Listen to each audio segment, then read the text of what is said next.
Good morning, students. Hope you all are fine and good. The last class we just saw about the stock exchange. And the lesson we learned about so many things about the features, limitations, and so on.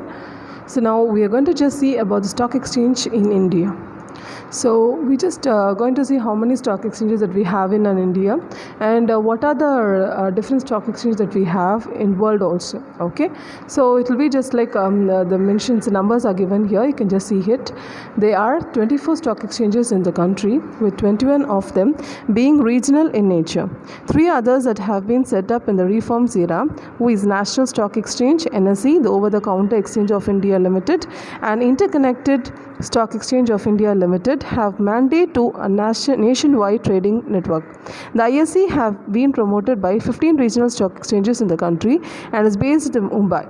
The ISE provides a member broker of any of these stock exchanges has access into the national market segment, which would be in addition to the local trading segment available at present. The NSE, OTCEI, ISE and majority of the regional stock exchanges have adopted the screen-based trading system. What is screen-based trading system here? It means online trading. Before and all, we had the stock exchange with a traditional. We had it for a traditional base where we need to go manually and then we have to purchase the stocks. Here now we have it for the online. Everyone is online. Everything is online based nowadays, right? It has become modernized, and here that is like the same thing which is there in stock exchange also, that is called screen based trading system, and it is to just to purchase. You can just see it on the screen and then you can purchase the stocks, whether if it goes high or less, what is the price, that everything we can see, and then we can purchase it off. That is what. So automated and modern facilities for trading in a transparent, fair and open manner with access to investors across the countries, of course. So we are able to see everything through online and it is very clear for us. So if you wish to buy it, you can buy, otherwise you can just go with the other stocks. That is what. So here the names, a few names of the various stock exchanges in India are given here, so you can just go through it. We have it all the states which we have stock exchanges in India. Okay, so next box, that is next topic is top 10 stock exchanges in the world. So what are the top 10 exchanges in the world? You can just read this topic also. You have so many stock exchanges, so the figures are given, the capital which is invested into it, that is also mentioned here. I'll just read it, you can just check it off. As on the January 31st of 2017, the 10 biggest stock exchanges in the world by market capitalization of listed securities are the New York Stock Exchange, that is located in the New York City, that is $19.223 trillion in listed market capitalization. NASDAQ, that is short for the National Association of Securities Dealers Automated Quotation. This electronic stock exchange is located in New York City and $6.831 trillion in listed market capitalization. London Stock Exchange. London Stock Exchange, located in London, that is England, $6.187 trillion in listed market capitalization. Tokyo Stock Exchange, that is formerly known as the Japan Exchange Group, located in Tokyo, that is Japan, $4.485 trillion in listed market capitalization. Next one is Shanghai Stock Exchange, that is located in the Shanghai, that is in China, $3.986 trillion in listed market capitalization. Euronext, located throughout the Europe, France, Portugal, Netherlands and Belgium, that is $3.321 trillion in listed market capitalization. Hong Kong Stock Exchange, located in Hong Kong, that is Hong Kong, $3.325 trillion in listed market capitalization. Next one, Shenzhen Stock Exchange, located in Shenzhen, that is in China, $2.285 trillion in listed market capitalization. Next one we have is TMX Group, that is Canadian Stock Exchange, is located in Toronto, Canada, that is $1.939 trillion in market capitalization. Next one is Bombay Stock Exchange, that is in India, that is located in Mumbai, India, that is $1.682 trillion in market capitalization. So this is all, you can just read it. So I think you will be able to understand, nothing more to explain in this. So you have the topics and the names and the capital amount which is invested for this particular stock exchanges. The next topic that we are going to see is types of speculators. Do you know what is speculation? Speculation is nothing but the increase in price, or when a product price is going to go down. That is what we call it as a speculation. So the people who will expect for the price and rise, or the price to fall down, they are called as speculators. Okay.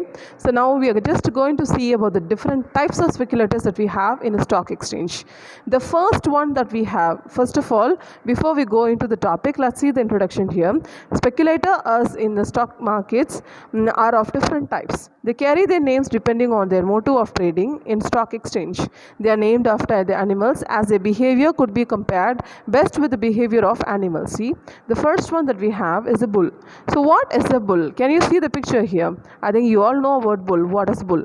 So bull is nothing but, see, the bull is a kind of speculation where they will expect for a rise in price. So if you just expect, for example, if you are buying any product, for example, you are selling a stock, okay, so what you will do as a seller, you will expect for a price in rise, isn't it? You want to the price should not go down for you, your price should be increased, then only you can earn profit, right? So the same thing, that is what is happening here. So the bull is a person who will invest the money and he will expect for a price to go up, so that he will sell it for a high value and he will earn profit. Okay, that is what, see here, he is otherwise called as a tejiwala. Bull or tejiwala is an operator, and actually the bull is also a optimistic speculator. Okay, let's see. A bull or tejiwala is an operator who expects a rise in prices of securities in the future. Okay, in anticipation of price rise, he makes a purchase of shares at a present and other securities with the intention to sell at higher prices in future. He is called bull because just like a bull tends to throw his victim up, you know very well, bull will, what the bull will do, bull will push, it has its isn't it, it has its victim, it will just throw the victims and all whoever is going to come against the bull, it will throw them up on the air. That is what here happened, which happens with the bull speculator. So it will just expect for the price to go up. The bull speculator stimulates the price to rise, and he is optimistic, as I told you. The next topic, the next speculation that we have is a bear. You know very well what is a bear, right? The picture of a bear is also given there. See here, bear. Bear is other name of bear is Mandiwala. This Mandiwala speculator. Okay. Here what the bear expects is the bear will expect the price to go down. Okay. It will expect for the fallen price. For example, if you are going to purchase the stocks, what will be your intention? You want the price to go up or the price to go down? So you will think that price to go down, isn't it? Because you are going to buy the stocks here. Because the lesser the stock price goes, it will be easier for you to buy the stocks. So that is what happens here. A bear or a Mandiwala speculator expects the price to fall in future and sells the securities at present with a view to purchase them at lower prices in future.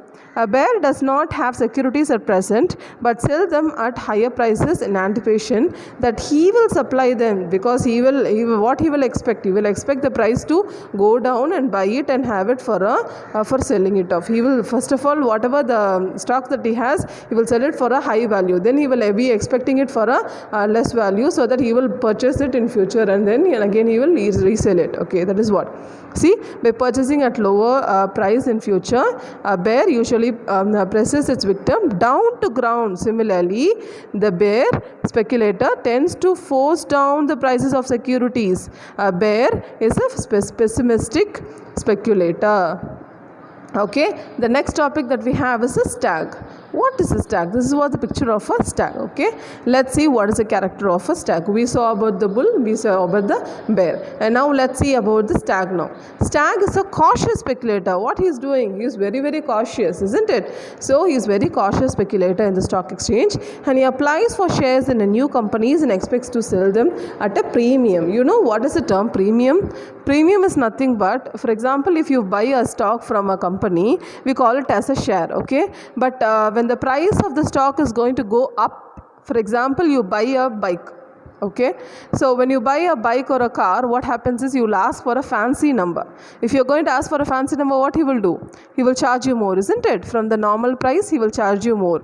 So that is what is happening. That is what is called as a premium customer. Okay, when he is going to become a premium, he wants to have a premium number, then he has to pay more for it, isn't it? Like same way, this stag is also a cautious kind of speculator. What he will do is he will purchase the share, that is new company shares he will purchase, and what he will think is in future so many demands will come for the same company, and what he will do is he will purchase more shares and have it for himself. Here what happens, when the demand goes up and up, what happens? The value of the shares will also go up for a premium value, right? For example, the face value means the money which we are going to purchase a share, that is 10 rupees for a share, means when you buy it for a premium, the cost of the share will go up, maybe for 2 rupees. So the premium will be 12 rupees. That is, the share premium will be it will be extra 2 rupees we have to pay for. See, always think about this. Premium means the price will go up. Discount means the price will go down. Discount, when you buy a product from outside, what will happen? When you get a discount, you will pay less and you will buy the product, right? 10% discount from 100 means you will buy the product for 90 rupees. Like same way, premium is opposite to discount. It means the price will go up. You have to add 10% to 100 rupees. It means 110 rupees you will pay. You will pay to buy the same product. That is what is premium. Okay, so here what happens is this particular speculator, he is a cautious speculator, so he will buy the shares and he will have it at a premium rate. If he gets an allotment means shares when you allot to particular people, so we call it as a share allotment. He selects those companies whose shares are in more demand and are likely to carry a premium. He sells the shares before being called to pay the allotment money. So what he will do? He will sell before, that is, there are different kind of stages in a company. When they sell the shares to the public, what will happen is they will first of all they will call the initial public to come and invest into the shares. Okay, the next one is slowly when the demand raises, they will issue the same shares for premium also. So this will happen before the allotment money. It means there is a stage called allotment money. When the allotment money, if they call for allotment money, then they have to pay all the money to the company. That is it will be like they will start with the call. That is the last moment of the time where we can purchase the stocks. That is what. So that is the time before they sell it off, it seems. And he is also called a premium hunter. The other name here we learn different names now. For the bull we learned what? Optimistic speculator, isn't it? For bull we learned optimistic speculator. And next one, for the bear, what did we learn? Bear is a pessimistic speculator. Next, what did we learn? Now next, he is that is the stag is a premium hunter. The other name for stag is a premium hunter. You will be getting this for 1 mark.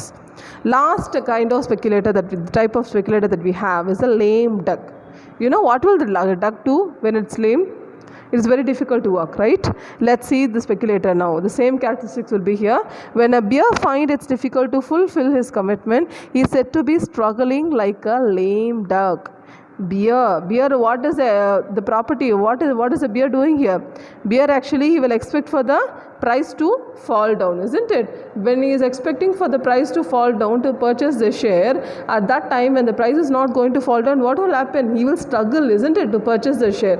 Then only he will be able to resell it and he will be able to earn money. So at that particular time, what he is doing? He is struggling because he is not able to purchase the stocks. That is what.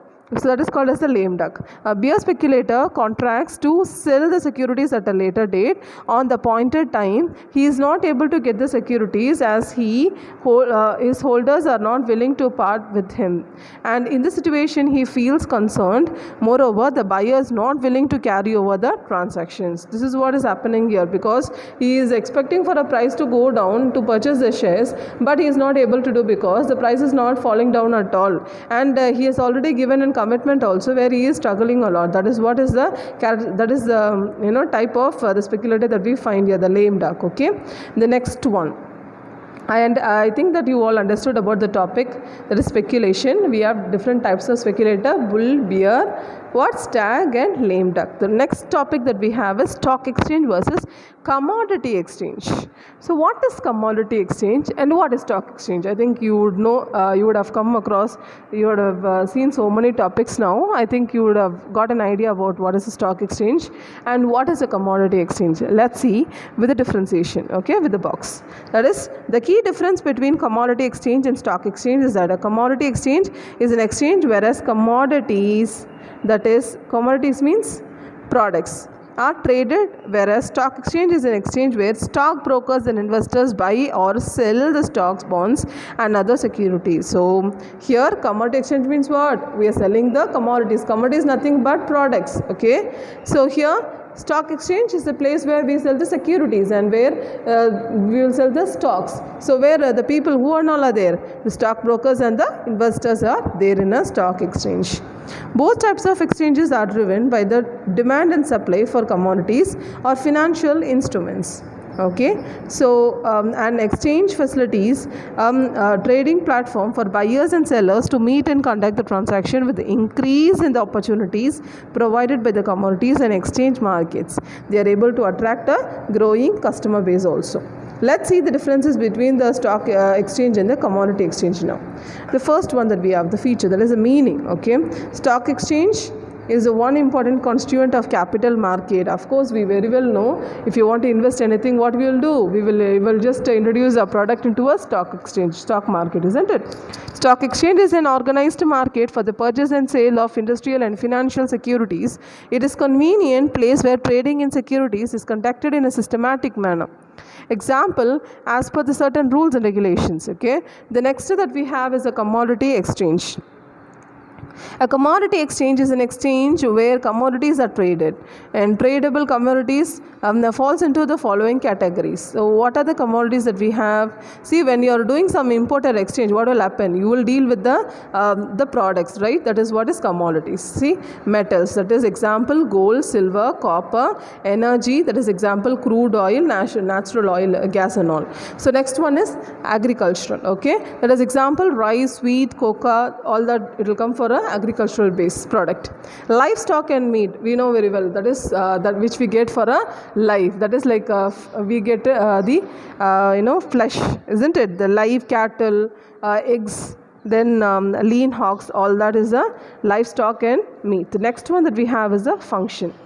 Providing easy marketability. It is very easy for us to create the market in a stock exchange.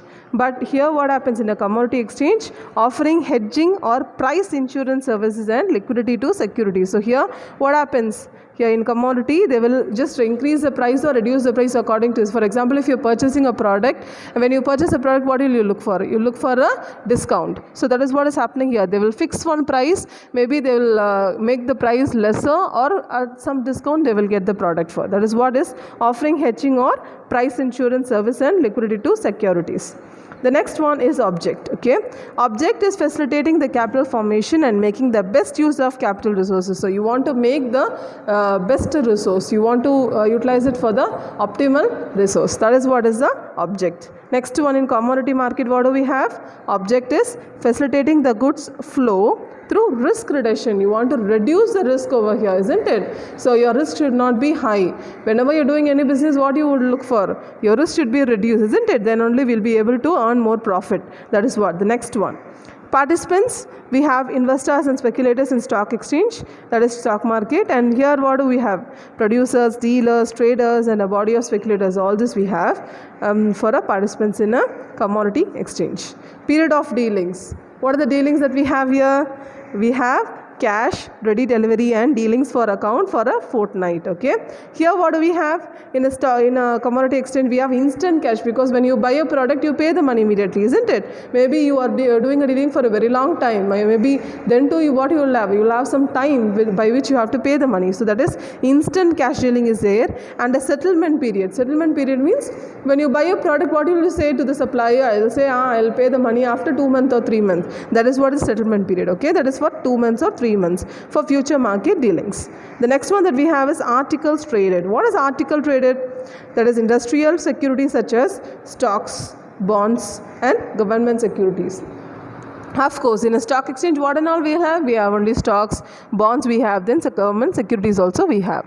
But in a commodity market, what do we have? We have only durable, graded and goods having large volume of trade, price uncertainty and controlled supply. We have it for the commodity market. Okay. So next one that we have is speculation. Speculation ensures that is saleability of the securities affording a broad, ready, liquid and continuous market of securities here. Okay, here what happens? Speculation ensures assumption and absorption of price risk. Here, if for example you may buy one product, okay, you have a high amount of price risk. You know why? Because you will buy a product, you think that the price is going to go up. Now we know very well the price of onions are high now, isn't it? So when you buy the onion and you keep it, you expect that the people will buy it, but immediately by 2 days if the price of the onion is going to go down, what will happen? You will go for a loss, isn't it? You can't sell at the same price because people will not buy it, the demand will go down, isn't it? That is what the speculation here. You have a high risk, the price of risk is, it is going to be high over here. Okay, forward dealings are simplified as securities are fully standardized. Here it is being standardized one. Here what happens? Standards are to be fixed for deliverable grades, only for deliverable grades, only for one particular products only you will have the standards and all. For everything you can't expect for the standards. And firstly the future contracts, if you want to make it, then you can make it for a future contract. Future contract, what is future contract? It is nothing but if you expect to buy one product in future for a low price, then you will book the product now itself. That is what is called as a future product. Okay, future contract. What you will do is, for example, you expect for one car, okay, that car price is less now, but in future you expect that price to go up. So what you will do is you will purchase at today's date, but you will buy the product at future date. You understand? After 3 months you will buy the same product, but you will only pay the same money what is assured for today date. Okay, that is what is future contract. Concerning what is that is cornering, sorry, as sellers have to deliver the agreed securities, cornering is easy. Okay, here cornering is difficult as the seller has options to deliver the standards or other deliverable goods also. Okay, so next one is price quotation. What is price quotation? As regards the forward dealings, only one quotation is possible. For future dealings, multiple quotations are possible in what? In commodity market. Okay, so these are the differentiation, the different thing that we saw between the commodity market and the stock market. Okay, now let's see the recent development, the stock exchanges. The structure of stock market in India has undergone a vast change due to the liberalization process initiated by the government.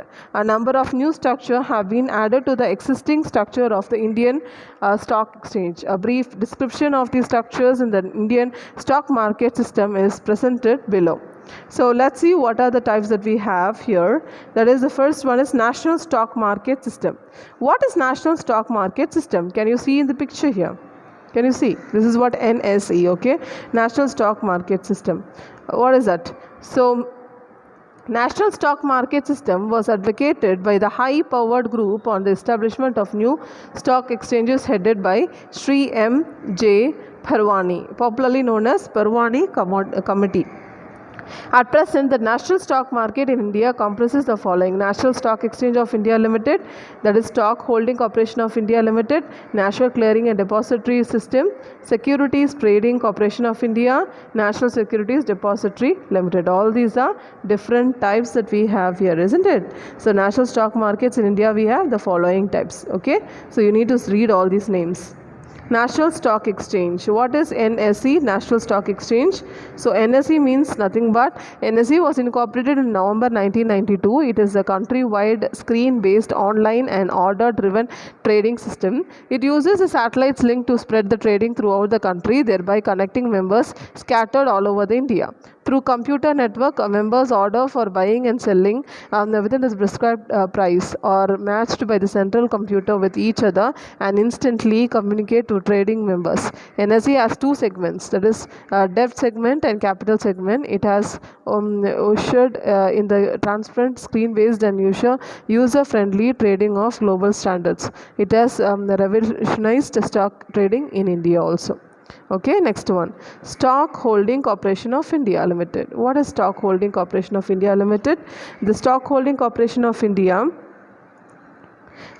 is nothing but it is committed to speed up the trading, clearance and settlement services for the securities. Okay, what they will do, they will have the monetary instruments and all. Okay, that is also short for, we call it as SHCIL, and it has been launched in the year 1986, and SHCIL is the first depository participant which was registered with SEBI. SEBI is nothing but it is registered body, that is stock Exchange Board of India. Okay, so we have the SEBI and the act as the agent of the National Securities Depository.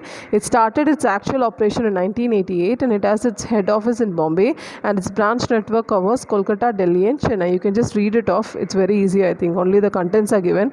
A National Clearance and Depository System. What is National Clearance and Depository System? The system was created chiefly to help overcome the problem of settlement and clearance of transactions consequent to enormous workload on the clearing agencies and share transfer agencies. So just they were created for overcoming the problems, just to overcome the problems of settlement and clearance of the transactions. And then what happened? The problems mainly arose out of systematic risk like counterparty risk, credit risk, bad deliveries, long delayed delivery, counterfeit scripts and forged scripts. All these were happening in National Securities Depository Limited. Okay. So the next one that we have is Securities Trading Corporation of India. What is Securities Trading Corporation of India? That is STCI Finance Limited. What is that? The Reserve Bank of India was set up by the Securities Trading Corporation of India. And what did they do? In May 1994, under the provisions of the Indian Companies Act, that is 1956, jointly with the Public Sector Bank and all India financial institutions. The main objective of establishing the corporation was to foster the development of an active secondary market for government securities. Okay, they were it had an authorized and paid up capital of rupees 500 crores, of which RBI contributed 50.18%. The RBI in December 1997 divested the part of its equity in STCI in favor of the Bank of India, an existing shareholder of the company also. National Security Depository Limited. What is it? The Government of India enacted the Depositories Act in August 1996, paving the way for setting up of the depositories in India, thus pioneering the concept of depositories and ushering in an era of paperless settlement of securities. National Securities Depository Limited was inaugurated as the first depository in India on November 8 of 1996. Trading in dematerialized securities on the stock exchange commenced in December 2016, 1996. The Bombay Stock Exchange also extended the facility of trading in dematerialized securities from December 29, 1997. Okay, so with this chapter gets over. So you can just read the last topics and all. It is only the contents, what is given. So if you have any doubts, you can come back to me. So all the very best students, do well. Thank you, students.